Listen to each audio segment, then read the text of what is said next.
As I talk now, we don't have Ebola in the country. The one who's been taking care is improving and has tested negative. And soon, once she gains strength, we'll be able to discharge her. So, those are two ministers of health. Bw'obalabanga mu kintu kyonna manya obubbi at work, safety at work. Abakazi abo baatulugunya bannayuganda mu COVID-19. Banyagulula omusimbi mu COVID-19. Abakazi abo baafuna ssente mu COVID-19. That lockdown eya 2020, it was not a coincidence, my dear. Tekyali nti okiguddewo bugwi baakigenderera. Kati baagenze ne baleeta ekiboozi kya Ebola. Ne bakireeta bulungi nnyo ne bakityebeeka mu ggwanga Uganda bwe baba. Omuzeeyi w'eggulu atakyamanyi bigenda mu maaso mu ggwanga nga bamutegerera butegerezi n'akigwamu bwe kapa. Naye n'ayisa oguwandiiko Semawuuno naggalawo okulamaga nga 3 ennamugongo kubanga Ebola. Ne basiba buli kimu kyonna kubanga Ebola. Kaakati Trump n'abagamba ate mukaayana. Bwe muba muyina Ebola, no worries, our dear Ugandan government, no worries. Trump n'alyoka abakwata n'abateekako travel ban. Nasazaamu visa zonna eziva e Uganda nga ziyingira America. N'azisazaamu. Kitegeeza bw'atuteekako travel ban. Nga bannayuganda oba omuntu yenna ava Uganda tasobola kulinnya mu America. Kitegeeza ne mu America teri ayinza kuvaayo kulinnya Uganda. Kitegeeza tourism eba efa. Kitegeera sekita y'ebyobulambuzi eba efa. Ate America kasemala okuteekawo travel ban. Kitegeeza Europe yonna eba erina okugoberera. Okitegedde? Babadde babala akasente nga balowooza waliwo akasente World Health Organization kegenda obbawa.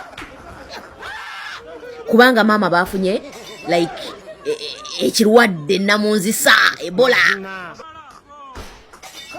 President w'eggwanga n'avaayo n'ayisa statement n'atandika okujjawo ebintu ebimu mbu Ebola yazze mu ggwanga Uganda. Tulina keesi 10. Simanya Bukedde yasomye ejja amawulire n'egamba nti tulina keesi simanya 10 mu Kampala.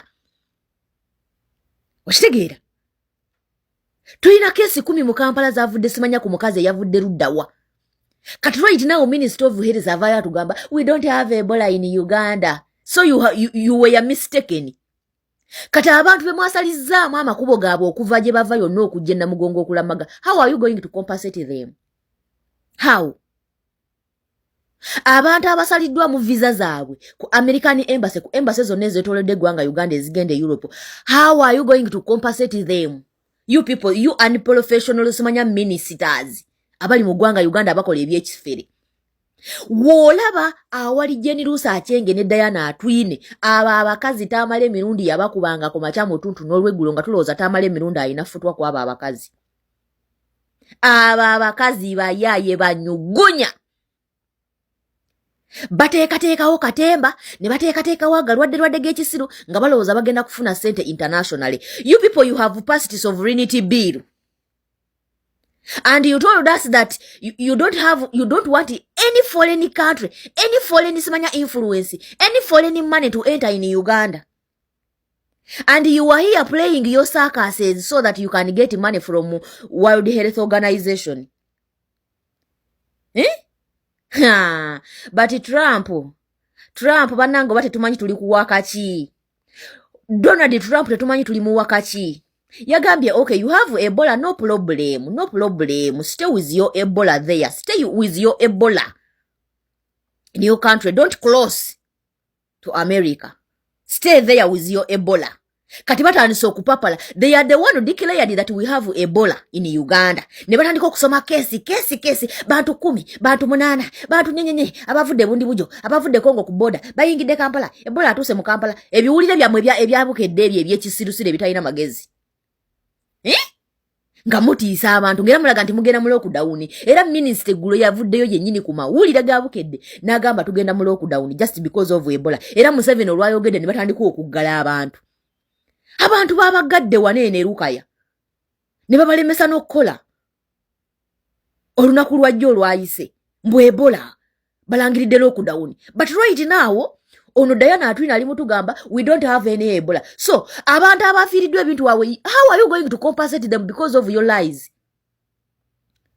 You people, do we really have serious ministers in Uganda? Is this government a serious government really? What kind of people are we having in this government really?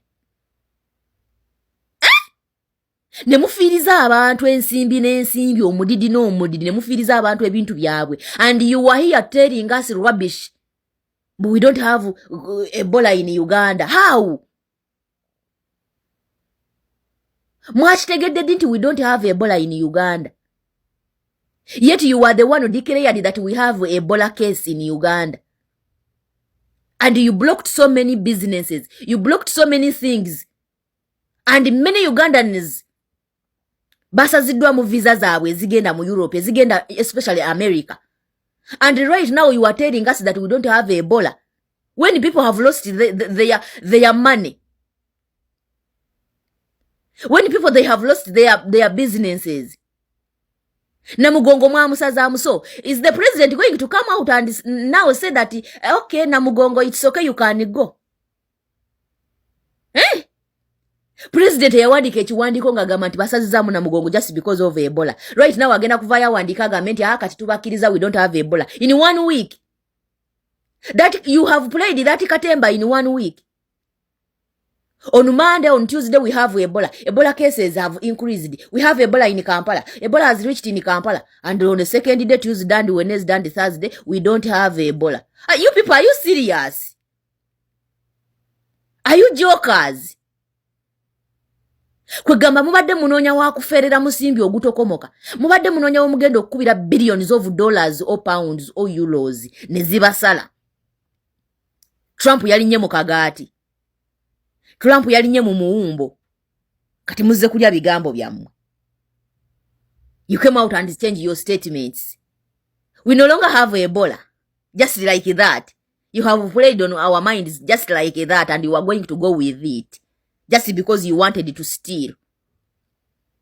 You thieves. Bw'olabanga abakazi bano awantu wano nga baliko bye boogera about health matters. Manya obubbi at work. You cannot get a diss on these two women. No, you cannot. What kind of people are you guys? You are really so disgusting.